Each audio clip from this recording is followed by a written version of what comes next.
Hello everyone. आज के video में हम लोग टेंस के बारे में पढ़ेंगे। ठीक है, आप लोग इस वीडियो को स्किप नहीं करिएगा। ये वीडियो ज़रा लंबी है। इस वीडियो में हम लोग कोशिश करेंगे कि पूरे टेंस को कवर कर लें। ठीक है, तो स्टार्ट करते हैं हम आज की वीडियो। देखिए, जैसा कि ऊपर में आपको दिखाया गया है कि यहाँ पे लिखा गया है टेंस का स्पेलिंग होता है TENSE। इसको हिंदी में काल कहते हैं। काल मीन्स समय होता है। ये बात आप भली भांति जानते होंगे। समय हम लोग कितने प्रकार की बात करते हैं? समय हम लोग 3 प्रकार की बात करते हैं। एक समय जो बीत गया, एक समय जो आज चल रहा है, और एक समय जो आने वाला है। समझ गए? तो कुल मिलाकर के समय कितने प्रकार के हुए? 3 प्रकार के हुए। इसीलिए टेंस का भी काइंड्स में की अगर बात करेंगे तो टेंस जो है 3 प्रकार के होते हैं। एक प्रेजेंट टेंस, एक पास्ट टेंस और एक फ्यूचर टेंस। प्रेजेंट जो है वो वर्तमान को दिखाता है, जो यानी कि प्रेजेंट आज चल रहा है वो प्रेजेंट हो गया। जो बीत गया वो पास्ट हो गया है, और जो आने वाला समय है वो फ्यूचर टेंस है। एक उदाहरण के जरिए हम इसको समझने का प्रयास करते हैं कि प्रेजेंट टेंस का मतलब ये हुआ कि आज हम स्कूल जा रहे हैं। ठीक है, या आज हम स्कूल जाते हैं, जो भी। तो आज का काम हम जो कर रहे हैं वो हम प्रेजेंट टेंस को मान लेंगे। कल हम स्कूल गए थे, ये काम हो गया पास्ट टेंस। और हम कल स्कूल जाएंगे, ये हो गया फ्यूचर टेंस। समझ रहे हैं बात को? तीनों बात को आप भली भांति समझ गए होंगे कि हम लोग अगर जो काम आज कर रहे हैं या जो अभी हम इस समय में कर रहे हैं उसको हम प्रेजेंट में रखेंगे। जो हम कल कर चुके हैं उसको हम लोग पास्ट में रखते हैं, और जो आने वाले समय में करेंगे उसको हम लोग फ्यूचर में डालेंगे। इस बात को आप समझ गए। अब आगे बढ़ते हैं हम लोग कि इसको हम लोग टेंस में जो ट्रांजिशन बनाते हैं वो उसको कैसे बनाएंगे, वो हम लोग अब समझने का प्रयास करेंगे। ठीक है, तो देखिए हुआ क्या है। एक बार एक कहानी समझाते हैं कि टेंस नाम का एक राजा था। ठीक, कहानी के जरिए इसको हम समझने का प्रयास करेंगे, कृपया इसको अन्यथा न लें कोई। ठीक है, तो टेंस जो है, टेंस नाम का एक राजा था, उसके 3 बेटे थे। ठीक है, उसके कितने बेटे थे? 3 बेटे थे। ये 3 बेटे आपके सामने हैं, प्रेजेंट, पास्ट और फ्यूचर। ठीक है, और सबके साथ इनके फादर का नाम लगा टेंस। तो ये हो गया प्रेजेंट टेंस, ये हो गया पास्ट टेंस, ये हो गया फ्यूचर टेंस। यहाँ तक तो बात इनकी सही रही। ठीक है, लेकिन अब जब आगे चली बात, ठीक है, जब इनके बच्चे हुए तो फिर समस्याएं खड़ी होने लगी।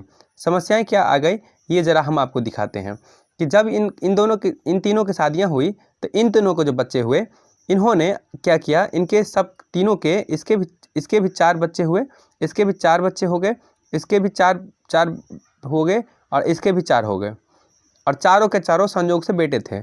ठीक है, तो कुल मिलाकर के इनके 4 तिये 12 हो गए। ठीक है, इनके कितने हो गए बच्चे? 12 बच्चे हो गए। ठीक है भाई, तो यहाँ इसमें तो कौन बड़ी बात है। बात अब ये हुआ कि इन्होंने जब नाम रखना चालू किया, तो जब प्रेजेंट वाले ने नाम रखा तो उसका पहला बेटा जो था वो बहुत सिंपल था, यानी कि उसको कोई इधर उधर से मतलब नहीं था। वो बहुत शांत स्वभाव का बच्चा था, उसका नाम सिंपल रखा गया। ठीक, दूसरा जो है वो हमेशा हर प्रकार की हरकत करता रहता था, इसलिए उसका नाम कंटिन्यूअस रखा गया। वो हर काम करता ही रहता था, हमेशा कंटिन्यू रहता था। समझ गए? बदमाशी उसकी कंटिन्यूटी रहती थी, कंटिन्यू जारी रहती थी।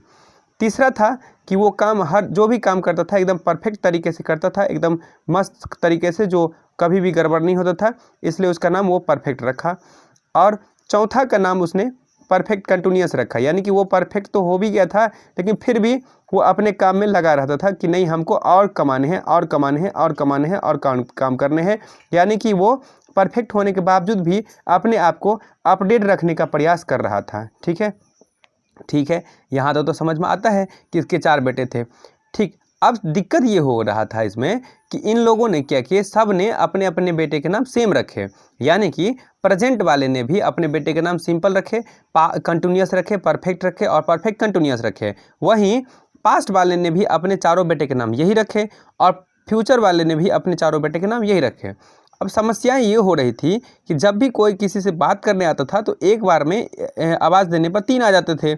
समस्याएं तो होंगी, क्योंकि सिंपल भी 3 था, कंटिन्यूअस भी 3 था, परफेक्ट भी 3 था, और परफेक्ट कंटिन्यूअस भी 3 था। तब तो समस्या आ रही थी। अब क्या करेंगे? तब फिर क्या हुआ, इन लोगों ने आपस में सामंजस्य बैठाई और उन्होंने कहा कि एक काम करो, तुम लोग जो क्या करो, अपने अपने पापा का नाम जोड़ लो। इसलिए प्रेजेंट का जो बेटा था उसका नाम बन गया सिंपल प्रेजेंट। एक मिनट, इसको यहाँ पर अच्छा नहीं लगा तो ये यहाँ पे नहीं जोड़ करके इसने अपने फादर का नाम अपने नाम के साइड में जोड़ा, यानी कि ये हो गया सिंपल प्रेजेंट। ठीक है, इसका दूसरा नाम प्रेजेंट इंडेफिनिट भी होता है। ठीक है, तो इसने अपना नाम सिंपल प्रेजेंट रखा। ठीक, दूसरा था कंटिन्यूअस ने अपना नाम शुरू में लगाया, उसको अच्छा लगा कि हमको शुरू में ही अच्छा लगेगा, तो इसलिए उसका नाम हो गया प्रेजेंट कंटिन्यूअस। ठीक, तीसरा जो बेटा था उसने अपना नाम रखा, उसने भी शुरू में ही लगाया अपने बड़े भाई के हिसाब से, प्रेजेंट परफेक्ट हो गया वो। और चौथा बेटा ने अपना नाम भी शुरू में ही लगाया, फादर का नाम, प्रेजेंट परफेक्ट कंटिन्यूअस। और चूंकि सबके बाप में भी टेंस लगा हुआ था तो इसलिए ये सिंपल प्रेजेंट टेंस हो गया। इसने क्या किया, अपना नाम अपने दादा का भी नाम एक्वायर किया, चूँकि टेंस था वो प्रेजेंट टेंस था, तो ये सिंपल प्रेजेंट टेंस हो गया। ये प्रेजेंट कंटिन्यूअस टेंस हो गया। आप लोग बात को समझे ठीक से, प्रेजेंट कंटिन्यूअस टेंस हो गया। ठीक है, फिर प्रेजेंट परफेक्ट टेंस हो गया, देख रहे हैं यहाँ पे आप, प्रेजेंट परफेक्ट टेंस हो गया। ठीक है, इसी तरीके से प्रेजेंट परफेक्ट कंटिन्यूअस टेंस हो गया। ठीक है, अब उसी तरीके से पास्ट वाले ने भी अपना नाम किया। आप लोग यहाँ पे अपना लगा लेंगे, जहाँ जहाँ मैंने प्रेजेंट लिखा है वहाँ पास्ट, तो क्या हो जाएगा, आप जरा देखिए, आप लोग समझदार हैं, तो हो गया जाएगा कि सिंपल पास्ट हो जाएगा, पास्ट कंटिन्यूअस टेंस हो जाएगा, past perfect continuous, past perfect tense हो जाएगा और पास्ट परफेक्ट कंटिन्यूअस टेंस हो जाएगा। माने कि सब जगह जहाँ जहाँ हमने प्रेजेंट लगा है वहाँ आपको पास्ट लगा देना है। फिर फ्यूचर में भी वही हुआ, फ्यूचर वाले ने भी सेम उसी ढर्रे से अपना नाम रखा कि simple future, future continuous tense, future perfect tense और फ्यूचर परफेक्ट कंटिन्यूअस टेंस। बात समझ रहे हैं? तो कुल मिलाकर के 12 टेंस हो गए। तो बच्चों आप सबको वही 12 टेंस आज के वीडियो में पढ़ने हैं। ठीक है, पर ये बहुत बड़ा वीडियो होने वाला है, आप लोग इत्मीनान से बैठें और पढ़ें। चलिए तो हम स्टार्ट करते हैं। पहला टेंस जो कि आपका सिंपल प्रेजेंट टेंस है। मैंने नाम से बताया है आपको कि ये सिंपल था, इसमें ज़्यादा कोई झंझट होने वाली नहीं है। सिंपल प्रेजेंट टेंस, ठीक है, इसका नाम हो गया सिंपल प्रेजेंट टेंस। एक सेकेंड, सिंपल प्रेजेंट टेंस। अब सिंपल ये हो गया प्रेजेंट टेंस, इसका दूसरा नाम जो था, जो कि एक और प्रचलन में आ गया था इसका नाम, ठीक है, ये था प्रेजेंट इंडेफिनिट टेंस। इसको कहते हैं हम प्रेजेंट इंडेफिनिट टेंस। ठीक है, क्योंकि इसको खुद नहीं पता था। प्रेजेंट इंडेफिनिट टेंस ये आपका हो गया 2 टेंस। ये जो हो गए ये एक ही के 2 नाम थे। ठीक है, इसको आप और लगा करके पढ़ सकते हैं या हिंदी में या कह सकते हैं। ठीक है, इसका 2 नाम था, एक नाम था सिंपल प्रेजेंट टेंस और प्रेजेंट इंडेफिनिट टेंस। तो ठीक है, आप लोग कभी इससे विचलित नहीं होना। कोई अगर कह दे कि सिंपल प्रेजेंट टेंस बताओ या प्रेजेंट इंडेफिनिट टेंस, तो समझ जाना कि दोनों एक ही के 2 नाम है। जैसे आप लोग के भी होते होंगे, घर पर अलग नाम, स्कूल में अलग नाम। ठीक है, होते हैं बहुत सारे बच्चे कैसे। ठीक है, चलिए तो आगे बढ़ते हैं। तो इस टेंस को हम पहचानेंगे कैसे कि ये सिंपल प्रेजेंट टेंस ही है। ठीक है, टेंस जो होता है एक्चुअल में, टेंस जो है सब काम का जो है ना, समय के साथ जो उसका रिलेशन है वो दिखाता है। समझ गए? काम जैसे कि हम कोई काम करते हैं ना, तो कोई काम कल करते थे किए और कोई आज कर रहे हैं और कल कोई करेंगे, तो यही ये दिखाता है टेंस। यानी कि टेंस में हम लोग वर्ब का बात करेंगे, काम का बात करेंगे। ठीक है, टेंस में और कोई बात नहीं होगी, नाउन ताउन की बात हम लोग यहाँ पे नहीं करेंगे। ठीक है, तो आगे बढ़ते हैं। देखिए, तो इस टेंस को हम पहचानेंगे कैसे? तो सबसे पहले पहचान की बात करें। ठीक है, तो पहचान में देखिए, आप लोग पहचान भी गलत याद कर लेते हैं, जो ता है, ते हैं, ती है, ऐसे नहीं याद करना है। पहचान में देखिए सीधी सी बात है, ये टेंस जो है ना, कोई काम ताम का मतलब ये ऐसे नहीं दिखाता है कि अभी काम हो रहा है, ऐसा नहीं। जैसे कि मैं चाय पीता हूँ, इसका मतलब ये नहीं होता है कि मैं अभी चाय पीता ही हूँ। इसमें आदत या स्वभाव का बोध होता है। सबसे पहले बात तो ये लिख लीजिए कि इस टेंस से आदत या स्वभाव का बोध होगा। ठीक है, इस टेंस से क्या होगा? इस टेंस से आदत या स्वभाव का बोध होगा।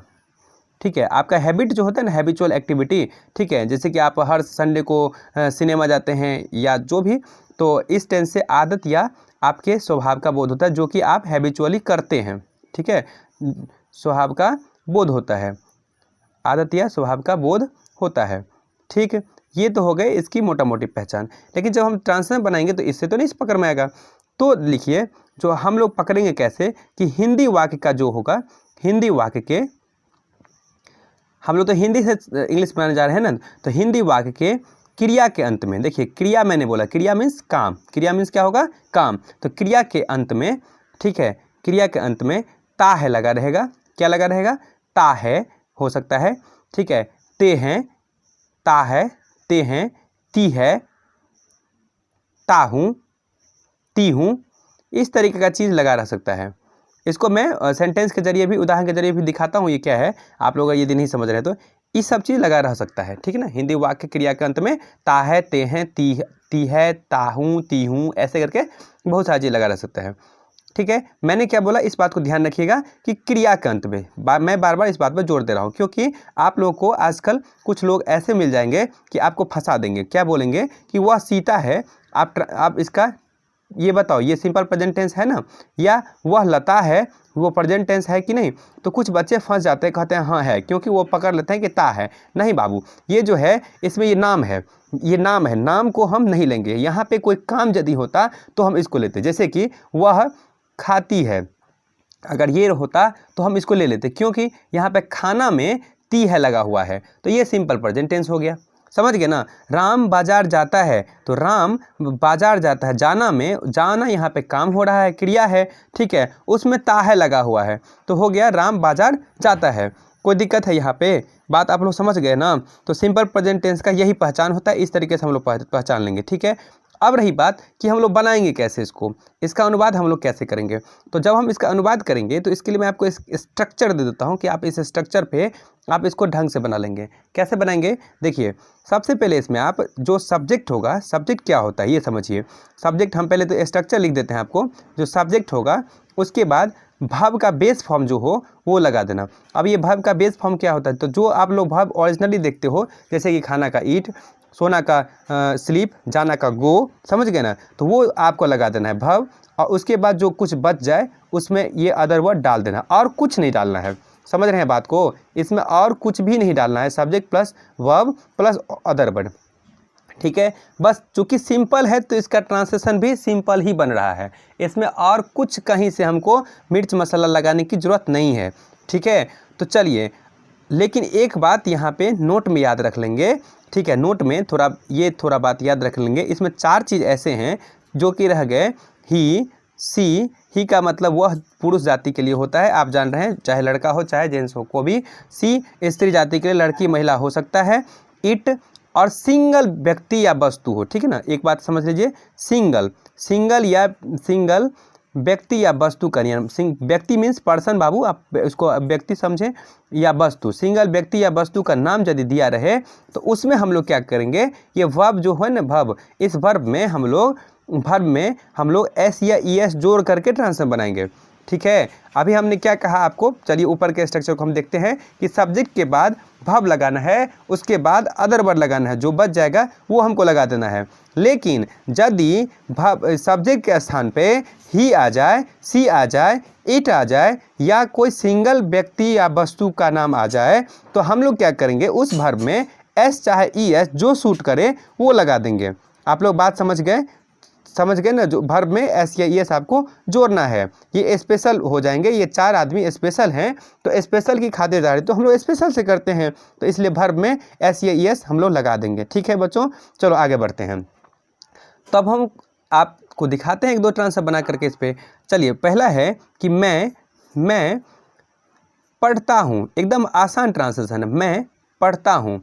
तो मैं जो है उस 4 स्पेशल केस में नहीं है, तो इसलिए यहाँ पे आई और पढ़ता हूँ का हो जाएगा यहाँ पे रीड। समझ गए, बात खत्म। अब आपको ये होगा कि रीड का मतलब तो पढ़ना होता है, तो आपने पढ़ता हूँ को क्यों लगा दिया।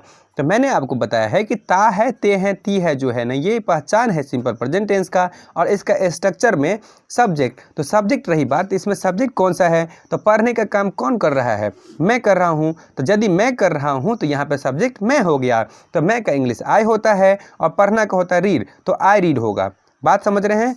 आगे बढ़ते हैं कि तुम पढ़ते हो, मान लीजिए कि हम लिखते हैं कि तुम पढ़ते हो, ठीक है। तो स्ट्रक्चर में मैंने क्या कहा आपको कि सब्जेक्ट के बाद वर्ब लगाना है, उसके बाद जो भी अदर वर्ड बच जाएगा वो लगाना है, ठीक है। तो हम तुम पढ़ते हो, तो तुम का इंग्लिश क्या होता है, तुम का इंग्लिश यू होता है, आप सबको आता होगा। देखो यू मैंने फिर से क्यों लिखा पहले, क्योंकि आपको पता होगा कि यू जो है ये यहाँ पे सब्जेक्ट है। क्यों सब्जेक्ट है, क्योंकि यहाँ पर पढ़ने का काम तुम कर रहा है, तुम नाम का आदमी, ठीक है, तुम है, तो यहाँ पे यू हो जाएगा सब्जेक्ट, और पढ़ना का है, पढ़ते हो का हो जाएगा रीड, तो यू रीड।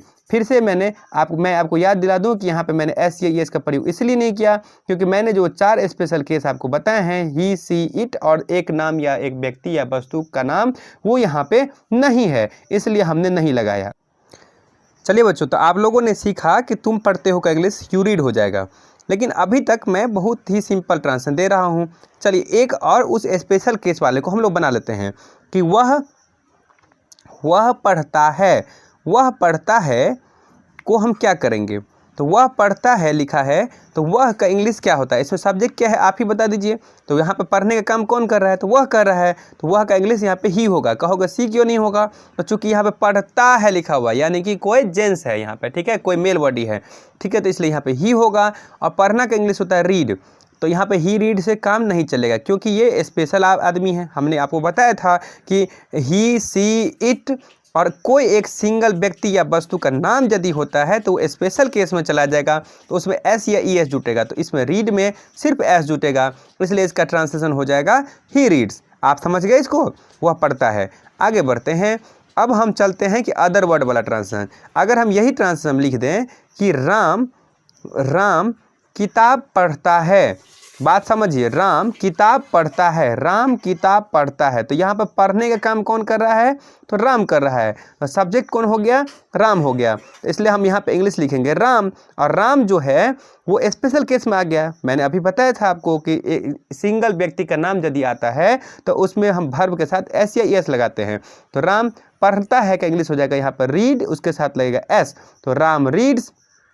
अदर वर्ड यहाँ पे क्या बच गया, तो यहाँ पे बच गया किताब, समझ गए। तो जो वर्ड बच जाएगा उसको हम सबसे लास्ट में रख देते हैं, तो राम रीड्स, और एक समय में एक ही किताब पढ़ेगा, तो राम रीड्स ए बुक। और चूंकि ये काउंटेबल नाउन है, इस कारण से भी हम यहाँ पे ए लगाएंगे, या दूसरा कारण आप लगाने का ये समझें कि हम एक समय में एक ही किताब में से पढ़ते हैं, ठीक है, इसलिए ए होगा। बात समझ गए, तो राम रीड्स ए बुक यहाँ पे इसका सही ट्रांसलेशन होगा। बात समझ गए, आगे बढ़ते हैं हम लोग। अब देखें कि यहाँ पे अगर हम लिख दें कि राम और श्याम, ठीक है, जो कि आप लोग पढ़ते होंगे कि राम और श्याम खाते हैं, राम और श्याम खाते हैं, तो क्या होगा, तो राम का इंग्लिश क्या, यहाँ पे खाने वाला कौन है, 2 आदमी हो गया, ठीक है, यानी कि प्लूरल है, एक से ज़्यादा है, तो यहाँ पर लिखेंगे हम राम, और का इंग्लिश होगा एंड, ठीक है, और श्याम SHYAM श्याम, और खाना का क्या होता है ईट, तो 2 आदमी है यहाँ पे, तो ये स्पेशल केस में नहीं हुआ। मैंने क्या कहा था, सिर्फ सिंगल नाम होगा तो स्पेशल केस में होगा, तो राम एंड श्याम ईट हो जाएगा। यहाँ पे ईट्स भूल से भी नहीं लगाइएगा, बात समझ गए। यहाँ पे धोखा से भी किसी भी कंडीशन में राम एंड श्याम ईट्स नहीं चलेगा, वो आपका फुल्ली गलत हो जाएगा, बात समझ गए। इसलिए आप यहाँ पर लिखेंगे राम एंड श्याम ईट।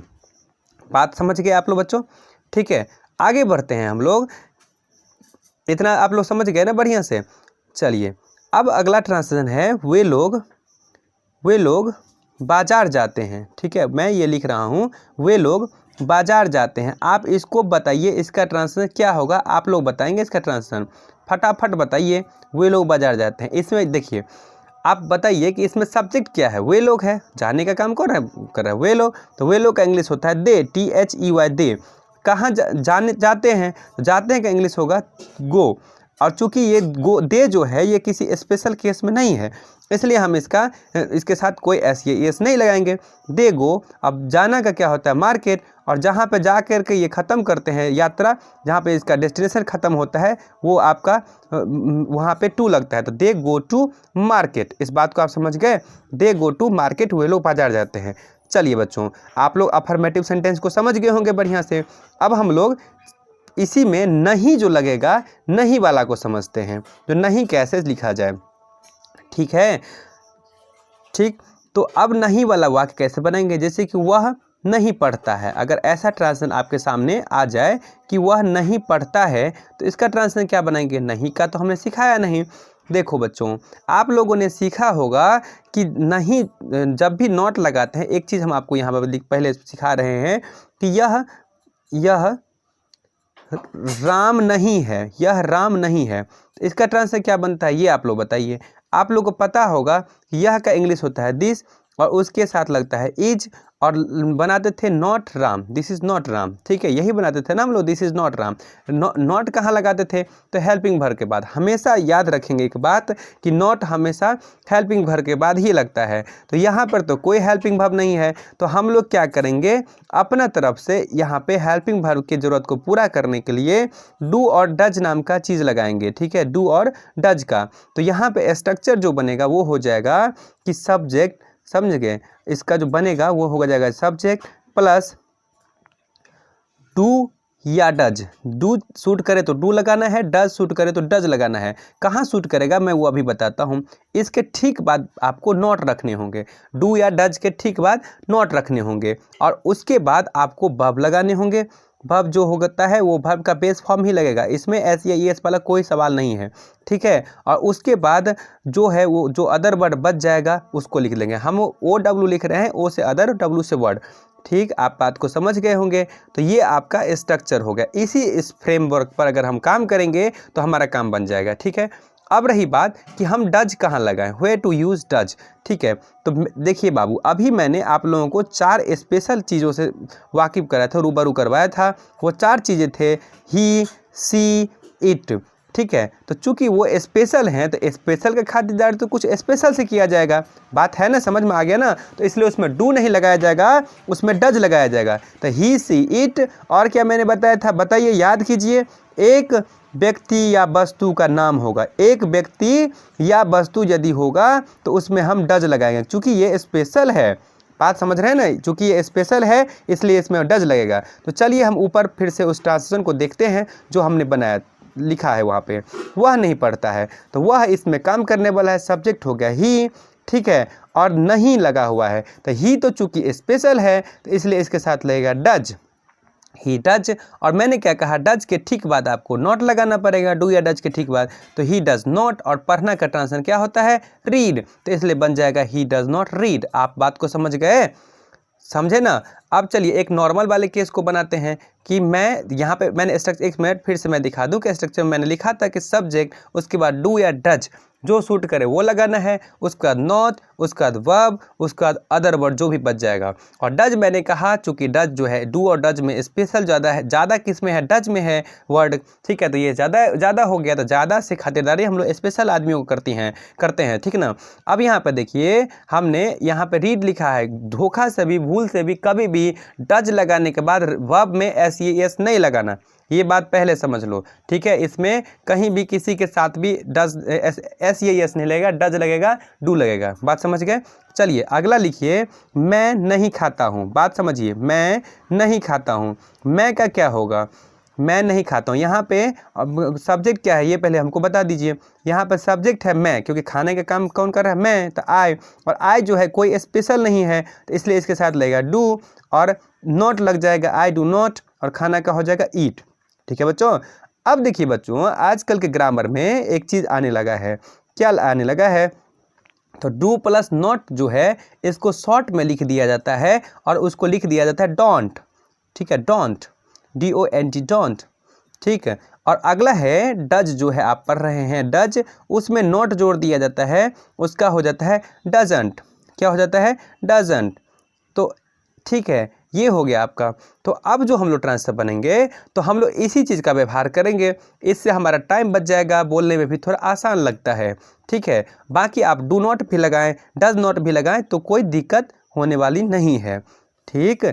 अब देखिए, मैं लिखता हूँ कि रमेश बाजार नहीं जाता है, ठीक है, रमेश बाजार नहीं जाता है, तो इसका ट्रांसलेशन क्या बनेगा आप ज़रा बताएं। तो रमेश देखिए, चूंकि स्पेशल केस में है, सिंगल नेम है, तो हम लिखेंगे रमेश, RAMESH, जाने काम तो रमेश ही कर रहा है, तो रमेश यहाँ पे सब्जेक्ट है, तो रमेश। स्पेशल में है तो डू नहीं लगेगा, डज लगेगा इसके साथ, रमेश डज।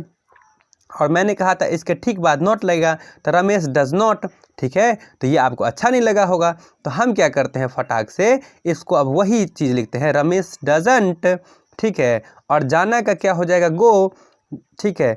और कहाँ जा रहा है, बाजार जा रहा है, तो मैंने कहा था जहाँ पे यात्रा ख़त्म करते हैं उसके पहले हम टू लगाते हैं, तो टू आप मार्केट, आपको अगर स्कूल जाना है तो टू स्कूल हो जाएगा, Ramesh does not go to school, doesn't go to school, ठीक है। अगर यहाँ पे बाजार है तो Ramesh doesn't go to market. बात समझ गए। रमेश को आप लिखेंगे कि रमेश को पटना नहीं जाना, रमेश पटना नहीं जाता है, तो क्या बनाएंगे, Ramesh doesn't go to Patna. बात समझ गए। इस तरीके से हम लोग बना लेंगे, ठीक। आगे एक देखते हैं कि मुझे किताब नहीं, मैं किताब नहीं पढ़ता हूँ, एक मिनट, मैं किताब नहीं पढ़ता हूँ। एक इसके बाद और हम निगेटिव का बताएंगे, उसके बाद हम लोग इंट्रोगेटिव की ओर चलेंगे। मैं किताब नहीं पढ़ता हूँ, ठीक। तो इसमें क्या, कौन पढ़ने वाला कौन है, मैं, तो सब्जेक्ट हो गया आई, और उसका इसके बाद निगेटिव वर्ड लगेगा तो डू प्लस नॉट, डोंट मैंने बोला था, तो डोंट पढ़ना का हो जाएगा रीड, तो आई डोंट रीड। और एक बुक पढ़ेंगे, बुक काउंटेबल है, उसके लिए इसके पहले ए लगेगा, I don't read a book. बात समझ गए इसको आप बढ़िया से, मैं किताब नहीं पढ़ता हूँ। अब एक बात और हम, जो कि आप लोगों को हमेशा समस्या में रहते हैं, कि तुम्हारा भाई पढ़ता है, तुम्हारा भाई नहीं पढ़ता है। इस बात को आप लोग बनाएं, तुम्हारा भाई नहीं पढ़ता है, इसका ट्रांसलेशन क्या बनेगा, इसको समझें, तुम्हारा भाई नहीं पढ़ता है, ठीक। तो यहाँ पे देखिए लोग क्या करते हैं, यू लिख देते हैं और डोंट ब्रदर लिख देते हैं, ऐसे नहीं बनाने हमको। देखिए पढ़ने का काम कौन नहीं कर रहा है, तुम्हारा भाई, यहाँ पे सब्जेक्ट है तुम्हारा भाई, इसलिए हम यहाँ पे योर ब्रदर पहले लिखेंगे, योर ब्रदर। हमारा भाई यदि होता तो हम लिखते आवर ब्रदर, समझ गए, आवर ब्रदर। यहाँ पे योर ब्रदर, ठीक है, योर ब्रदर, ये हो गया। अब देखिए ब्रदर कितना है, यहाँ पे एक है या अधिक है, यहाँ पे हमको देखने से लग रहा है कि भाई एक है, तो योर ब्रदर। अब मैंने क्या कहा था, जहाँ पे एक होगा वहाँ पे डज का व्यवहार करते हैं, तो योर ब्रदर डजंट, ठीक है। और पढ़ना का होता है रीड, तो योर ब्रदर डजंट रीड। बात समझ गए, योर ब्रदर डजंट रीड, ठीक है। इसको समझ गए ना आप लोग।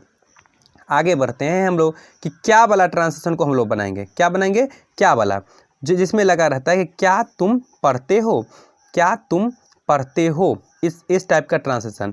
इस टाइप का ट्रांसलेशन बनाने के लिए फिर से हम लोग एक बेसिक ट्रांसलेशन का सहारा लेंगे, पहले उसको समझते हैं फिर हम बनाते हैं। क्या तुम राम हो, इसका ट्रांसलेशन क्या बनाते हैं, तो तुम राम हो का पहले हम लोग बना लेते थे, याद है, क्या तुम राम हो, तो पहले तो हम लोग तुम राम हो का बनाते थे। तुम राम हो का क्या होता था, यू आर राम, यही बनाते थे ना, कि तुम राम हो, तुम एक छात्र हो तो यू आर ए स्टूडेंट, ऐसे बनाते थे ना। तो क्या तुम राम हो तो यू आर राम।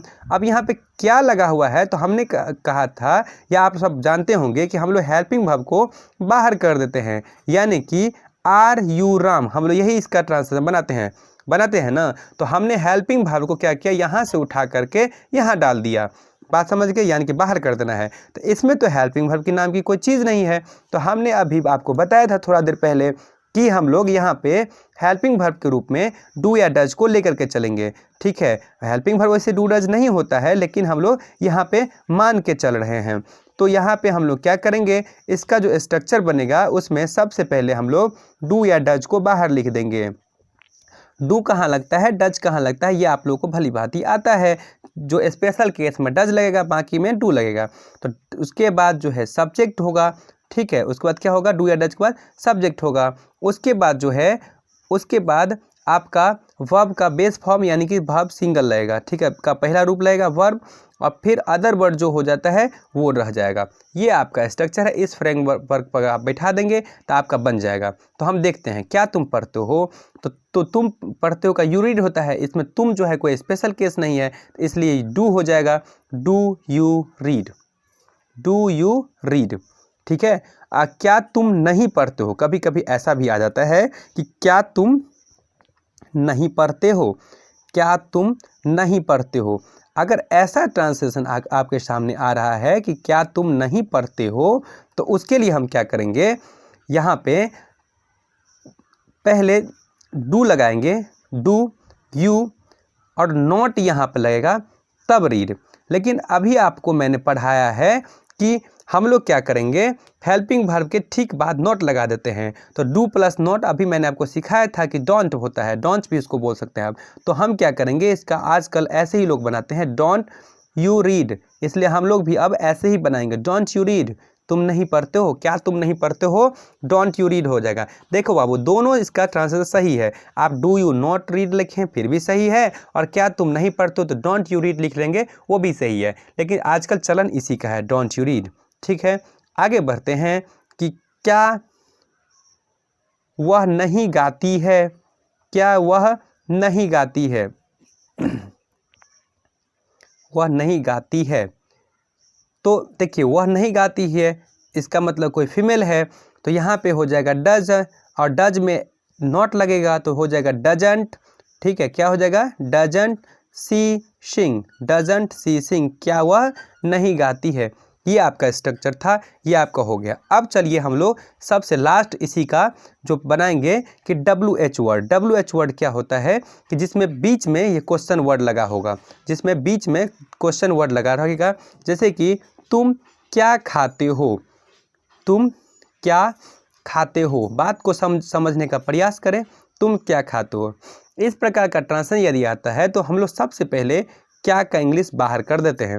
तो क्या का इंग्लिश क्या होता है, व्हाट, और फिर उसका जो हम एज इट इज, जैसे हम लोग इंट्रोगेटिव का बनाए थे, क्या बनाए थे हम लोग इंट्रोगेटिव का, सबसे पहले डू या डज, फिर उसका सब्जेक्ट, उसका वर्ब, उसका अदर वर्ब, बस सेम काम यहाँ पे करना है।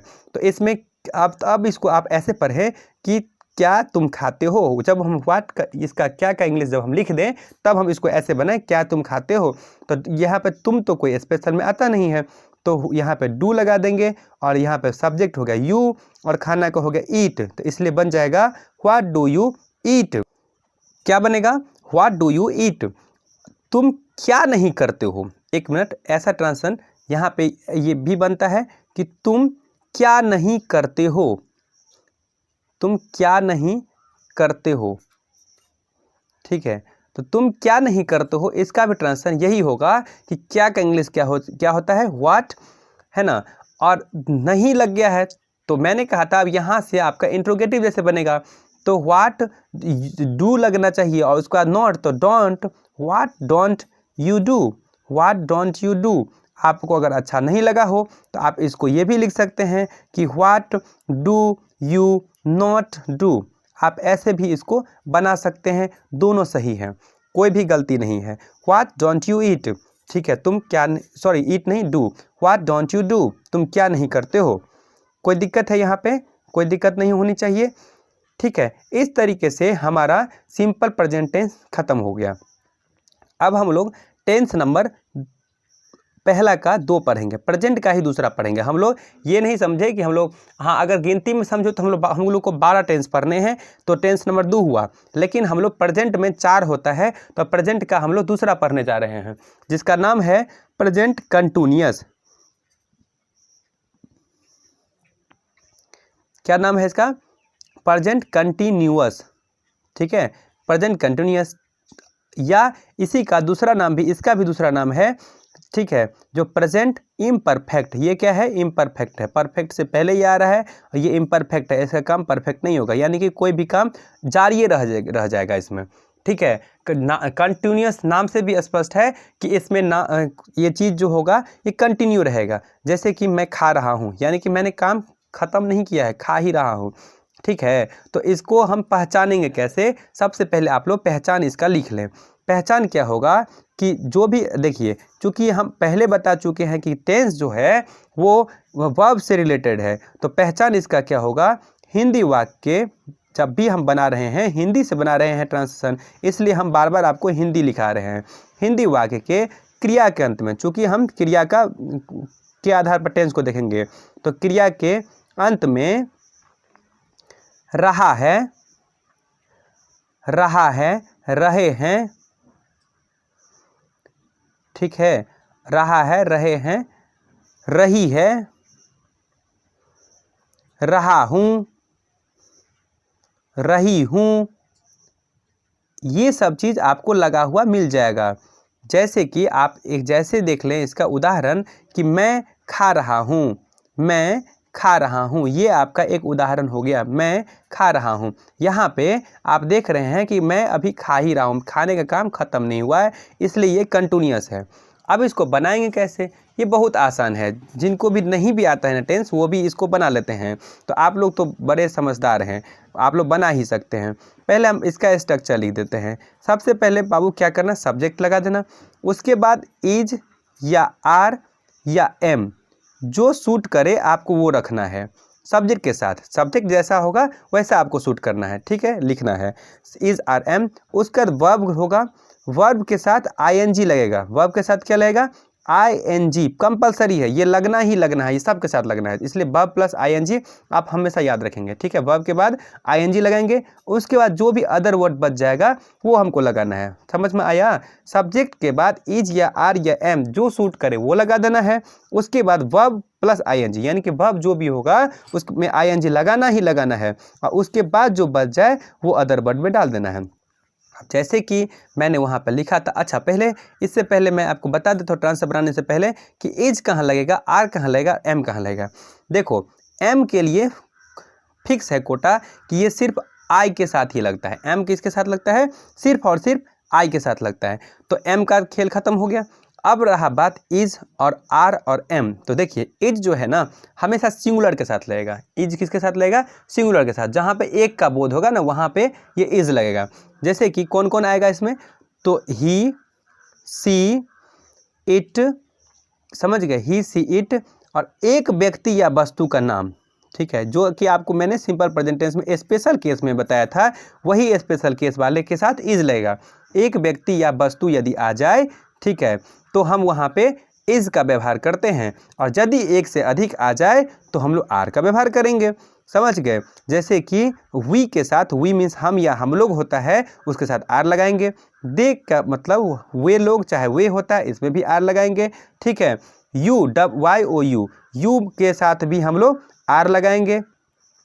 और दो या दो से अधिक नाम, देखिए दो भी नाम होना चाहिए, या सीधा तो आप समझ लीजिए एक से ज़्यादा जहाँ भी होगा वहाँ पर लगाएंगे, या समझ गए ना, एक से अधिक। चलिए इसको हम लोग वही लिख लेते हैं कि एक से अधिक, एक व्यक्ति या वस्तु से अधिक जब भी होगा, एक व्यक्ति या वस्तु से अधिक, ठीक है, जब भी आ जाएगा तो हम लोग क्या लगाएंगे, आर लगाएंगे। एक व्यक्ति या वस्तु से अधिक रहने पर हम लोग आर लगाएंगे। क्या लगाएंगे, R, A R E, R लगाएंगे। बात समझ में आया। ये तीन बात यदि आप याद रख लेते हैं तो आपको इज आर एम लगाने में कोई दिक्कत नहीं होगा। आप लोग स्क्रीनशॉट लेते रहें, या नहीं तो एक कॉपी लेकर के बैठें, नोटबुक लेकर के आप बैठें, जिससे कि आप इसको नोट करते रहें। ठीक, आगे बढ़ते हैं हम लोग। तो पहला ट्रांजिशन आपके सामने ये रहा कि मैं खा रहा हूँ। पहले आप इसका बनाएं। तो मैं का इंग्लिश क्या होता है, यहाँ पे खाने का काम कौन कर रहा है, तो मैं। तो सब्जेक्ट यहाँ पे क्या हो गया, मैं, आई हो गया। और खा रहा हूँ तो मैंने क्या कहा है, सब्जेक्ट के बाद पहले इज या आर या एम जो सूट करे। तो आई का तो फिक्स कोटा है, स्लॉट है कि एम ही लगेगा, आई एम। और खा रहा हूँ तो खाना का इंग्लिश क्या होता है, ईट। और मैंने कहा था उसके बाद आईएनजी लगेगा ही लगेगा, कंपलसरी है। तो आई एम ईटिंग, मैं खा रहा हूँ का ट्रांसलेशन बनेगा, क्या होगा, मैं खा रहा हूँ, आई एम ईटिंग। ठीक है, आगे बढ़ें कि वह जा रहा है, वह जा रहा है। तो वह का इंग्लिश क्या होता है, जाने का काम यहाँ पे कौन कर रहा है, वह। और चूंकि यहाँ पे मेल बॉडी दिख रहा है तो इसलिए यहाँ पे हम लोग आएंगे ही। और ही जो है हमने बताया है ही, सी, इट, और एक व्यक्ति या वस्तु का नाम जो है वो कहाँ आएगा, इज में आएगा। तो ही इज, उसके साथ इज लगेगा ना, तो ही इज। और जाना का होता है गो, और आईएनजी तो कंपलसरी है, तो he is going, he is going, वह जा रहा है, ही इज गोइंग हो गया। चलिए अब बनाएंगे कि रमेश बाजार जा रहा है, रमेश बाजार जा रहा है। अब कुछ हम अदर वर्ड को भी एंट्री यहाँ पर दे रहे हैं, इसलिए हम ये लिख रहे हैं रमेश बाजार जा रहा है।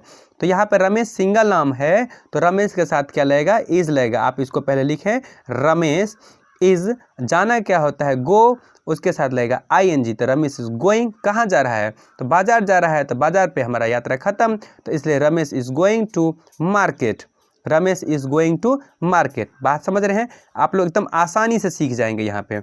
आगे हम लोग बढ़ते हैं कि यदि हम लोग दो आदमी को ले लेते हैं कि राम और रमेश, राम और रमेश पढ़ रहे हैं, राम और रमेश पढ़ रहे हैं। तो राम और रमेश, चूंकि यहाँ पे एक आदमी नहीं रहे, दो आदमी हो गए, तो हमको तो पहले राम एंड रमेश लिखना है। और मैंने कहा था कि यदि एक से अधिक होता है तो उसके साथ हम लोग आर का व्यवहार करते हैं।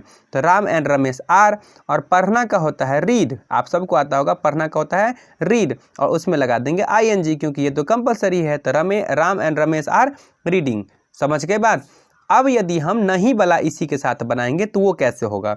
तो अगर हम लिख दें कि राम और रमेश, एक मिनट, राम नहीं खा रहा है, राम नहीं खा रहा है, चाहे आप खा रहे हैं भी लिख सकते हैं, राम नहीं खा रहा है, ठीक है। तो यहाँ पे सिंगल नाम है, तो नॉट कैसे लगाएंगे। देखिए, अभी मैंने थोड़ा देर पहले आपको बताया था कि नॉट जो है हमेशा हेल्पिंग वर्ब के बाद लगता है। तो इसमें हेल्पिंग वर्ब इस टेंस में तो है इज़ या आर या एम, ये तो आपका हेल्पिंग वर्ब ही है। तो इसी के ठीक बाद आपको नॉट लगाना है, ठीक। उसके बाद वर्ब जो लग रहा था वो लगेगा ही। वर्ब के बाद ING फॉर्म फिक्स है, और उसके बाद अदर वर्ड जो भी होगा वो डाल देंगे। इस टेंस के लिए मैं बता रहा, ये प्रेजेंट कंटिन्यूअस टेंस या प्रेजेंट इम्परफेक्ट टेंस के लिए मैंने बताया कि सब्जेक्ट के बाद इज या आर या एम जो सूट करे वो डाल देना, उसके बाद नॉट डालना, उसका वर्ब ING और फिर अदर वर्ड, ठीक। चलिए, तो हम देखते हैं यहाँ पे राम नहीं खा रहा है, तो राम सिंगल एक आदमी का नाम है, इसलिए राम, उसके बाद इज लगेगा, और इज के बाद आप नॉट लगाएं, और खाना का होता है ईट, उसके साथ ING कंपलसरी है, तो eating. Ram is not eating. लेकिन हम लोग आजकल के बच्चे जो है इसको शॉर्टकट में इज और नॉट को जोड़ेंगे तो इजंट हो जाता है। तो राम इजंट ईटिंग, ये भी सही है, ये गलत नहीं है, और स्पोकन में आप इसको धड़ल्ले से इस्तेमाल कर सकते हैं, बोलने में आप इसको बहुत बढ़िया से इस्तेमाल कर सकते हैं कि Ram isn't eating, Ram isn't eating. बात समझ गए।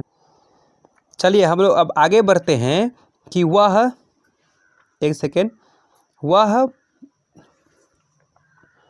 बाजार नहीं जा रही है, वह बाजार नहीं जा रही है, ठीक है। तो यहाँ पे हमको देखने से लग रहा है कि यहाँ पे कोई फीमेल है, तो यहाँ पे हम लोग वह का इंग्लिश सी लगाएंगे, और सी के साथ लगता है इज, और इज के बाद होगा नॉट। मैंने कहा है ना, जो इज या आर या एम के बाद आपको नॉट लगाना है।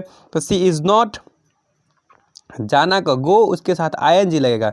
सी इज़ नॉट गोइंग, कहाँ जा रही है, तो मार्केट, तो she is not going to market यहाँ पे बन जाएगा। बात को आप समझ गए होंगे भली भांति। She is not going to market, यही इसका ट्रांसफर बनेगा। चाहे आप इसका चाहें तो आप इसको शॉर्ट भी कर सकते हैं, she isn't going to market, right. समझ में आ गया। अब आगे बढ़ते हैं हम लोग क्या वाला, जो इसमें कि प्रश्न किया जाता है कि क्या वह बाजार जा रही है, क्या वह बाजार जा रही है, इस प्रकार का ट्रांसलेशन आपको पूछा जाता है। तो इसमें देखिए, जहाँ पर भी क्या लगा रहे, तो हमने कहा कि आपको सबसे पहले हेल्पिंग वर्ब को बाहर कर देना है। समझ गए। तो सबसे पहले आपको क्या करना है, यहाँ पे आपको करना ये है कि इज या आर या एम जो भी है, यही इसके साथ हेल्पिंग वर्ब लग रहा है इस टेंस में। इस टेंस में हेल्पिंग वर्ब के रूप में हमको इज या आर या एम मिला है। उसके बाद आप सब्जेक्ट लिखिएगा, ठीक है। उसके बाद आपका वर्ब और ING फॉर्म तो लिखना ही है, लिखना है ना। तो इसके बाद आपको वर्ब ING, ठीक, और फिर जो अदर वर्ड बचेगा ये आपको डाल देना है इस टेंस में, इसका इंट्रोगेटिव का बनाने के लिए, जिसमें कि क्या से स्टार्ट हो। समझ गए, क्या से स्टार्ट होगा। चलिए, तो हम क्या करते हैं, क्या वह बाजार जा रही है, तो यहाँ पे फीमेल है तो इज लगेगा, वह का सी होता है, तो यहाँ सी के साथ इज का लगेगा, तो इज सी, जाना का क्या होता है गो, उसमें लगा देंगे ING, is she going to market, is she going to market. बात समझ गए। Is she going to market किस आधार पर लगाया मैंने, देखिए मैंने क्या बोला, इज या आर या एम जो सूट करे उसको बाहर करिए, चूंकि हेल्पिंग वर्ब इसमें यही है। उसके बाद हमने सब्जेक्ट को लगाना है, तो सब्जेक्ट यहाँ पे वह बाजार जा रही है, तो वह का इंग्लिश सी लगाया मैंने, और जाना का गो होता है वर्ब है, और कहाँ जा रही है, तो मार्केट, इसलिए मैंने टू लगाया, ठीक। आगे बढ़ते हैं कि अगर हम इसी को लिख दें निगेटिव सेंस में भी कि क्या वह बाजार नहीं जा रही है, क्या वह बाजार नहीं जा रही है, तो मैंने बताया जो हेल्पिंग वर्ब के बाद ही नोट लगेगा, नहीं जा रही है, पहले इसको लिखने दीजिए। तो हम इज के साथ नोट, तो isn't she isn't she going to market, isn't she going to market. अगर आप इसको is she not going to market भी लिखते हैं तो कोई दिक्कत नहीं होगा, एकदम सही है। ठीक, आगे बढ़ते हैं। वह कहाँ जा रही है, वह कहाँ जा रही है। अब इसका अगर आपको बनाना है वह कहाँ जा रही है, ठीक, तो एक बात समझिए, कहाँ का इंग्लिश क्या होता है, वेयर होता है ना। तो मैंने कहा है कि बीच में जब ये कब, कहाँ, कैसे, क्यों, समझ गए, घुस जाए ना, तो सबसे पहले इसको कान पकड़ के बाहर निकालो, समझे। तो कहाँ का इंग्लिश क्या होगा, तो वेयर। तो ये इसको हम बाहर कर दिए, और ये लेकिन खचरा होता है। जब इसको हम यहाँ से बाहर निकालेंगे ना, इसमें से जब बाहर निकालेंगे तो ये अपने साथ हेल्पिंग वर्ब को ही बैठने देगा और किसी को नहीं बैठने देगा। तो हम वह का इंग्लिश होता है यहाँ पे, चूँकि फीमेल है तो सी लगाना पड़ेगा, तो वेयर के साथ इज बैठेगा। इसके बाद फिर से वही इंट्रोगेटिव जैसे बन जाएगा, मतलब इज आर एम, उसके बाद जो है इज आर एम, उसके बाद जो है सब्जेक्ट, ठीक है ना। तो वेयर इज सी, और जाना क्या होता है गो, तो उसके साथ लगा देंगे आई एन जी। तो where is she going, where is she going, ठीक है, वेयर इज सी गोइंग बनेगा इसका। वह क्या नहीं कर रही है, वह क्या नहीं कर रही है, ये लास्ट है इस टेंस का। अब अगला टेंस की ओर हम लोग बढ़ेंगे। वह क्या नहीं कर रही है, ठीक है।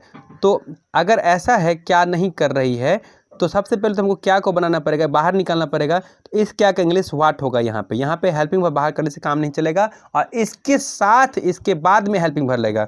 तो व्हाट इज, समझे, क्योंकि वहाँ पे सी हम लोग व्यवहार करने जा रहे हैं सब्जेक्ट के रूप में। तो what is she not, what is she not going, वह नहीं कर रही है। What is she not doing, what is she not doing, ठीक है।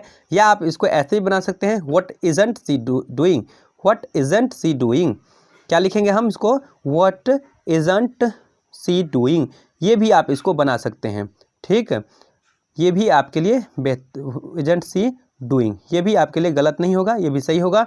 आप बोलने के लिए इसी का इस्तेमाल करेंगे, ठीक बच्चों। तो ये था हमारा दो टेंस आपका हो गया अभी तक, सिंपल प्रेजेंट टेंस और प्रेजेंट कंटिन्यूअस टेंस। अब तीसरा टेंस जो कि हम लोग पढ़ने जा रहे हैं, जो कि प्रेजेंट टेंस का ही है तीसरा, जो जिसका नाम है present perfect tense, present perfect tense. बात समझ रहे हैं, प्रेजेंट परफेक्ट टेंस, ये हमारा तीसरा टेंस होने वाला है। प्रेजेंट परफेक्ट टेंस, ये जो कि हमारा तीसरा टेंस होने वाला है, ठीक।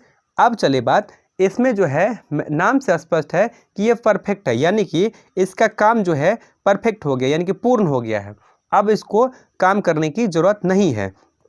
बात समझे, तो आप समझ गए होंगे कि मैं क्या बात करना चाह रहा हूँ आपको। यानी कि इसमें जो है इस टेंस में आपका काम समाप्त हो गया रहेगा। इस टेंस में आपका क्या काम हो जाएगा, काम आपका समाप्त हो जाएगा। बात समझ गए कि नहीं समझे।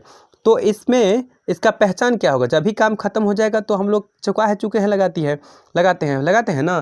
तो हम सब पहचान क्या लिखेंगे, पहचान हमारा होगा कि पहचान हमारा क्या हो जाएगा, जो हिंदी वाक्य के, बात समझे, हम लोग चूँकि हिंदी से इंग्लिश बना रहे हैं, तो हिंदी वाक्य के, ठीक है, क्रिया के अंत में, बात समझे, हिंदी वाक्य के क्रिया के अंत में एकदम आसान से बनाना है आपको, कोई भारी बात नहीं है, धीरे धीरे सब हो जाएगा। हिंदी वाक्य के क्रिया के अंत में चुका है, बात समझ रहे हैं, चुका है, क्योंकि मैं खा चुका हूँ ऐसा मैं बोलता हूँ, है ना, हम लोग बोलते हैं चुका हूँ, चुके हैं, ठीक है, चुका हूँ, चुके हैं, चुकी हूँ, चुकी हूँ, इस प्रकार के चीज़ें लगे रहते हैं। चुका है हूँ, चुके हैं, चुकी हूँ, चुका हूँ है, इस प्रकार का चीज़ें लगा रहेगा। ये एक पहचान हो गया। दूसरा पहचान आजकल होता है क्या, कि हम इसको ऐसे भी कह सकते हैं कि इसके अंत में आ है, ए है, ई है लगा रहेगा। या इसको दूसरा भाषा में बोलें तो या है, ये हैं, ये है लगा रहेगा। या है, ये हैं और ये है, इस प्रकार से लगा रहेगा। ये बात है। चलिए देखते हैं क्या, जैसे कि अभी आप लोग नहीं समझोगे कि मैंने खा लिया है, आप हम लोग ऐसे भी बोलते हैं ना। आपको कोई पूछता है कि क्या आपने खाया, तो आप क्या कहते हैं, हाँ हाँ मैंने खा लिया है, कहते हैं ना। इसका मतलब आपने खाने का काम पूर्ण कर चुका है, तो ये भी किस में आ जाएगा, प्रेजेंट परफेक्ट टेंस में आ जाएगा। ठीक, क्योंकि काम वर्तमान समय में ही खत्म हुआ है। या आप बोलते हैं कि मैं खा चुका हूँ, मैं खा चुका हूँ, है ना, मैं खा चुका हूँ। इस प्रकार से आप दो तरीके से इस बात को बोलते हैं कि मैंने खा लिया है, चाहे मैं खा चुका हूँ। बात तो आप लोग समझ ही गए होंगे। तो इसको हम बनाएंगे कैसे? अब क्वेश्चन ये उठता है कि बनाएंगे कैसे। तो देखो बाबू, सबसे पहले हम लोग सब्जेक्ट लगाएंगे। सब्जेक्ट के बाद एक सेकेंड, सब्जेक्ट हम लोग सब्जेक्ट लगाएंगे सबसे पहले, होता ही है सब्जेक्ट। उसके बाद हैज़ या हैव जो सूट करेगा वो हम सब्जेक्ट के बगल में डालेंगे। सब्जेक्ट के अकॉर्डिंग डालना पड़ेगा कि सब्जेक्ट क्या है। उसके बाद हैज़ या हैव जो ऐसा वर्ड है जो उसके बाद हमेशा वर्ब का थर्ड फॉर्म ही लगेगा, जो कि आपको ट्रांसलेशन के बुक से देखना होगा। ठीक है, पीछे में रहता है। तो हैज़ या हैव, फिर उसके बाद वर्ब का तीसरा रूप, और उसके बाद जो भी अदर वर्ड बच जाएगा वो आपको लगाने हैं। ठीक है, ये आपको करना पड़ेगा। अब रही बात कि कहाँ हम हैज़ लगाएं, कहाँ हम हैव लगाएं। एक को यदि हम याद रखेंगे तो दूसरा को पकड़ने की जरूरत ही नहीं पड़ेगी। हमने आपको 4 आदमी का स्पेशल नाम बताया है। क्या क्या? ही, सी, इट। कितने मास्टर साहब ने बताया आपको? 4। कौन कौन? ही, सी, इट। एक व्यक्ति या वस्तु जब भी रहेगा, एक व्यक्ति या वस्तु जब भी रहेगा तो हम उसके साथ सिर्फ और सिर्फ हैज़ का प्रयोग करेंगे। किसका प्रयोग करेंगे? हैज़ का प्रयोग। उसके बाद जो बच गया रेस्ट उसके साथ हैव लगेगा।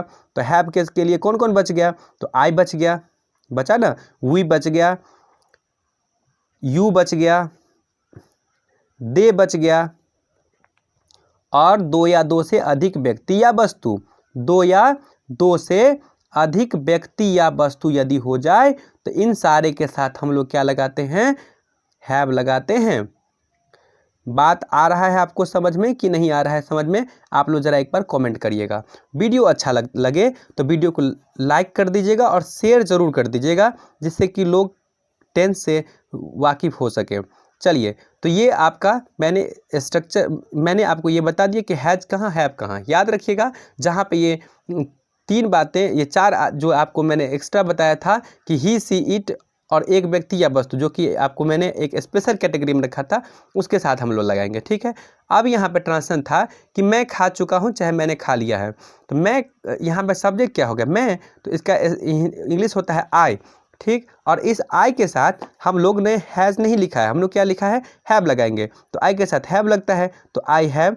खाना का क्या होता है? यहाँ पे ईट होता है, तो इसका भी 3 लगेगा, तो आई हैव ईटन होगा, जो कि इसका राइट आंसर होगा।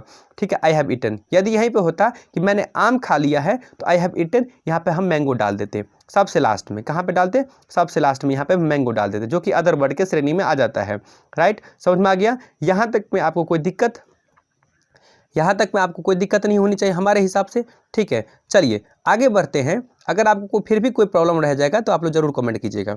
चलिए फिर आगे बढ़ते हैं कि उसने काम कर लिया है। उसने काम कर लिया है, ये आप बना सकते हैं, उसने काम कर लिया है। ठीक है, तो उसने का यहाँ पे स्ट्रक्चर में आएगा, सॉरी इसका इंग्लिश हो जाएगा ही, चूँकि यहाँ पे काम करने वाला उसने है तो ही, और ही के साथ लगता है हैज़, क्योंकि स्पेशल केस में है। तो ही हैज़, और भर करना का क्या होता है? डू, तो done a work, he has done work. उसने काम कर लिया है, समझ गए? या उसने काम समाप्त कर लिया है अगर होगा तो ही हैज़ फिनिश्ड वर्क, ऐसे बना सकते हैं आप। ठीक है, इसमें कोई दिक्कत है? नहीं है। आगे बढ़ते हैं। राम और श्याम खा चुके हैं। राम और श्याम खा चुके हैं, या राम और श्याम ने खा लिया है, दोनों आप बन सकता है। राम और श्याम ने खा चुके हैं, राम और श्याम ने खा लिया है। तो इसका ट्रांसलेशन बनेगा राम एंड श्याम। राम एंड श्याम, चूँकि ये 2 आदमी है और एक 2 आदमी है तो यहाँ पे हैज़ नहीं लगेगा, हैव लगेगा। Ram and Shyam have. ठीक है, खाना का होता है ईट, उसके साथ भी 3 लगा दे, Ram and Shyam have eaten हो जाएगा। राम और श्याम खा चुके हैं। बात को समझ गया आपने? अब जब हम निगेटिव की बात करेंगे, जब हम नहीं वाला बनाएंगे कि वह नहीं खा चुका है, तो अब आप लोग भली भांति समझ चुके होंगे ऊपर के वीडियो से कि हमको नॉट जो है वो हमेशा किसके साथ लगाना है। हमको नॉट जो है हमेशा आपको हेल्पिंग वर्ब के बाद लगाना है। हमको नॉट कहाँ लगाना है? हेल्पिंग वर्ब के बाद। तो वह का इंग्लिश होता है ही, वह का इंग्लिश क्या होता है? ही। और ही के साथ क्या लगता है? हैज़। तो हैज़ के बाद अगर नॉट लगाते हैं तो ही, हेल्पिंग वर्ब के बाद ही नॉट लगाते हैं। हेल्पिंग वर्ब यहाँ पे हैज़ है तो हैज़ के बाद नॉट, तो ही हैज़ नॉट। और खाना का होता है ईट, उसके साथ भी थी लगाते ही हैज़ नॉट ईटन। ठीक है, आजकल इसको हैज़ प्लस नॉट को शॉर्टकट में हैज़ंट लिखा जाता है, तो हैज़ंट ईटन। तो आप ऐसे बोले तो अच्छा लगता है, ही हैज़ंट ईटन। थोड़ा शॉर्टकट हो जाता है, जल्दी में हो जाएगा। बाकी बनाने के लिए आप ही हैज़ नॉट ईटन बनाएं, वो भी सही है, और ही हैज़ंट ईटन बनाएं, वो भी सही है। दोनों में से आप किसी भी तरीक़ा से बना सकते हैं, कहीं से भी कोई दिक्कत होने वाला नहीं है। चलिए आगे बढ़ते हैं। वह नहीं खा चुका है, ये हो गया। अब है कि वे लोग नहीं पढ़ चुके हैं। एक मिनट, पढ़ चुके हैं नहीं लिखें, पढ़ने में क्या हो जाएगा? अच्छा लिख लिए, वे लोग नहीं अगर लिख लिए तो बनाते हैं, वे लोग नहीं पढ़ चुके हैं। ठीक है बच्चों, तो यहाँ पे देखिए वे लोग नहीं पढ़ चुके हैं, तो वे लोग का होगा दे। दे के साथ हमको लगाना है हैव, दे हैव। और हैव के बाद आपको लगाना है नॉट, दे हैव नॉट। और पढ़ चुके हैं तो रीड ही लिखाएगा, लेकिन पढ़ते हैं इसको रेड, तो दे हैवंट रेड। ठीक है, दे हैवंट, दे हैव के बाद नॉट लगता है तो उसको पढ़ते हैं दे हैवंट। और रीड को नहीं पढ़ेंगे, यहाँ पर रेड पढ़ेंगे। रीड का भी 3, स्पेलिंग वही लिखाएगा। देखिए स्पेलिंग वही लिखाता है, रीड रेड, रेड हम लोग पढ़ते हैं, रीड रेड, रेड हम लोग पढ़ेंगे। बात समझ में आ गया आपको? कोई दिक्कत नहीं है ना? अब आगे जब हम क्या वाला बनाएंगे, जब हम क्या वाला बनाएंगे जहाँ पे कि क्या लगा रहे कि क्या उसने खा लिया है, क्या उसने खा लिया है, ये आपको बनाना होगा। क्या उसने खा लिया है, क्या उसने खा लिया है। ठीक, तो सॉरी यहाँ पे क्वेश्चन मार्क लगेगा। तो क्या उसने खा लिया है, यहाँ पे देखिए यहाँ पे क्या है? क्या उसने खा लिया है। तो हमने कहा था जब भी क्या होगा बाहर में लगा हुआ तो हेल्पिंग वर्ब को बाहर करना है। तो क्या उसने खा लिया है, इसके लिए हम क्या करेंगे? सबसे पहले हेल्पिंग वर्ब को बाहर करेंगे। तो उसने के साथ, उसने का इंग्लिश होता है ही। उसने खा लिया है कब बनेगा? He has eaten. अगर हम सीधे बनाए कि उसने खा लिया है तो ही हैज़ ईटन बनेगा, लेकिन चूंकि यहाँ पे क्वेश्चन लगा हुआ है कि क्या उसने खा लिया है, तो हम क्या करेंगे? इस हैज़ को यहाँ से उठा करके हैज़ को बाहर कर देंगे। तो यहाँ पर हम लिखेंगे हैज़ ही ईटन। बात समझ रहे हैं क्या कि नहीं समझ रहे हैं? तो क्या हो जाएगा? हैज़ ही ईटन, ये आपका ट्रांसलेशन बनेगा, हैज़ ही ईटन, क्या उसने खा लिया है। अब अगर हम बनाते हैं कि क्या उसने नहीं खा लिया है, देखें अब अगर हम बनाएंगे कि क्या उसने नहीं खा लिया है, क्या उसने नहीं खा लिया है या क्या वह नहीं खा चुका है, एक ही बात हुआ। क्या उसने नहीं, एक सेकेंड, चलिए, क्या उसने नहीं खा लिया है, इसका होगा हैज़ ही, एक second, has he not eaten. आपको ये बनाना पड़ेगा, हैज़ ही नॉट ईटन। चाहे ये बनाए, चाहे हमने क्या कहा था? हेल्पिंग वर्ब के बाद ही हम नॉट जोड़ते हैं, तो हैज़ंट ही ईटन, हैज़ंट ही ईटन हो जाएगा, हैज़ंट ही ईटन। बात समझ में आ गया? कोई दिक्कत? अब है कि उसने क्या खाया है, उसने क्या खाया है। हमको अगर ये पूछा जाए कि उसने क्या खाया है, तो फिर देखिए क्या बीच में जब ही घुसे तो इसको बाहर करना होगा। तो व्हाट, और इसके साथ हेल्पिंग वर्ब होता है, तो व्हाट हैज़, और उसने का क्या होगा? ही, तो व्हाट हैज़ ही। और खाना का होता है ईट, उसके साथ भी 3 लगेगा, तो व्हाट हैज़ ही ईटन आपका बन जाएगा। उसने क्या खाया है तो व्हाट हैज़ ही ईटन हो जाएगा। बात कोई समझ में नहीं आ रहा है तो बताइए, व्हाट हैज़ ईटन, कोई दिक्कत है? समझ में नहीं आ रहा है तो बताइए। समझ गए बात? कोई समस्या नहीं ना है? व्हाट हैज़ ही ईटन, इसमें से कहीं से कोई दिक्कत नहीं है किसी बंदे को? नहीं ना, समझ में आ गया ना? चलिए, ये था आपका प्रेजेंट परफेक्ट टेंस। अब हम लास्ट जो कि प्रेजेंट का है, क्या नाम है उसका आप ही बताएंगे? प्रेजेंट लास्ट है 4 नंबर, जो कि प्रेजेंट परफेक्ट, प्रेजेंट परफेक्ट और कंटिन्यूअस टेंस। मैंने बताया था ना, इसका होगा present perfect continuous tense, present perfect continuous tense. ठीक है, ये आपका चौथा टेंस पढ़ना है आपको, जो कि प्रेजेंट में 4 नंबर पे आता है। समझ गए? तो इसका पहचान हमको सबसे पहले करना होगा कि ये क्या है। तो इसका पहचान जो है वो हमेशा बात समझिए कि हिंदी वाक्य के क्रिया जो होता है ना, हम लोग देखिए बार बार मैं बता रहा हूँ कि हम लोग हिंदी से इंग्लिश ट्रांसलेट बनाना सीखेंगे। तो हिंदी वाक्य के क्रिया के अंत में ठीक है, के अंत में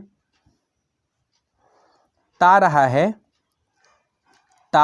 है, देखिए ता रहा है लगा रहेगा, ते रहे हैं, ता रहा है, ते रहे हैं, ता रहा हूँ, ता रहा हूँ, ती रही हूँ, ता रहा है, ते रहे हैं, ता रहा हूँ, ती रही हूँ।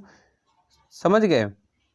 ती रही है, इस प्रकार का चीज़ लगा रहेगा। और भी चीज़ हो सकता है इस ढंग का। तो जैसे कि इसका हम आपको बताते हैं, जैसे में एक ट्रांसलेशन दिखा देते हैं, आपको समझ में आ जाएगा कि वह पढ़ता रहा है, वह पढ़ता रहा है।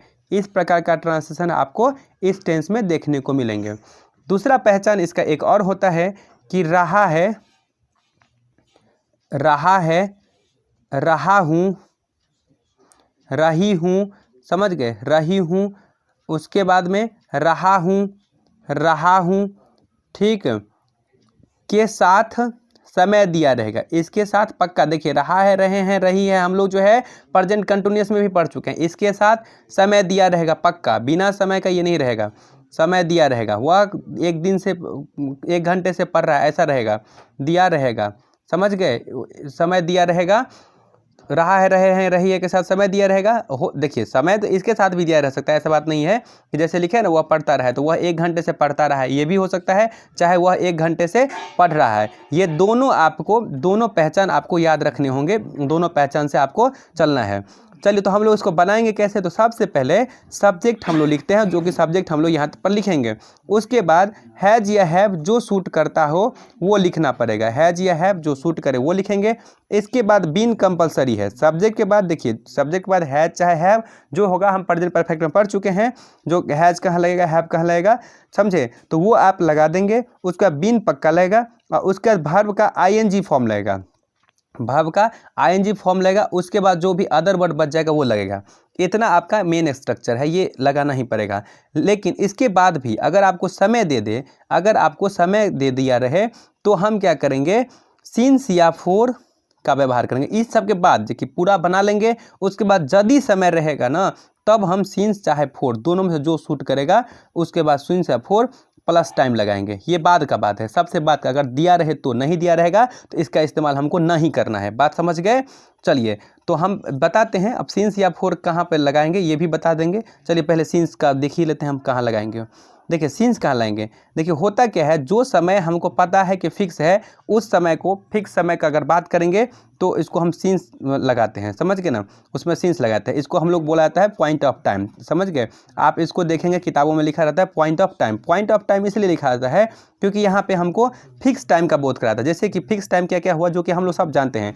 जैसे कि हम अगर पढ़ रहे हैं तो हम कहेंगे कि हम 10 बजे से पढ़ रहे हैं, हम 2 बजे से पढ़ रहे हैं, तो ये अब फिक्स है, आपको पता है कि 10 कब बजता है। अगर हम कह रहे हैं कि सुबह से शाम से, समझ गए ना, सुबह से शाम से, इस प्रकार का बात जो भी आपको समझ में आ रहा है, समझ गए, सुबह से, शाम से, दोपहर से, ठीक है, बचपन से, सोमवार से, है ना, सोमवार से, मंगलवार से, सप्ताह का कोई भी दिन हो सकता है। बात समझ रहे हैं ना? सप्ताह का कोई भी दिन, समझ गए, जनवरी से, फरवरी से, समझ गए, जनवरी से, फरवरी से, इस प्रकार का जो भी होगा, ठीक है, 2020 से, 2021 से, समझ गए, इस प्रकार का जहाँ भी दिया रहे ना, उसको हम लोग सिंस लगाएंगे। अब फोर कहाँ लगाएंगे, समझ गए, फोर कहाँ लगाएंगे? तो फोर के लिए मैंने आपको बताया है कि जहाँ पे पीरियड ऑफ टाइम दिया है, मतलब बोलेंगे कि 2 घंटे से। अब 2 घंटा कब से, ये आपको फिक्स पॉइंट नहीं दिया, 2 घंटे से,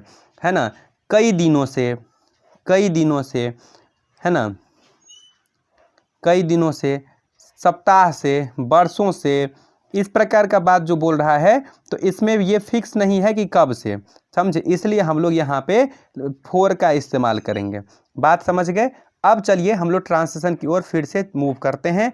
समय ट्रांसलेशन आपका पहला मैं लिखाया था वह पढ़ता रहा है, आप लोगों को पक्का पता होगा, तो हम लोग वहाँ पे बनाते हैं उसका।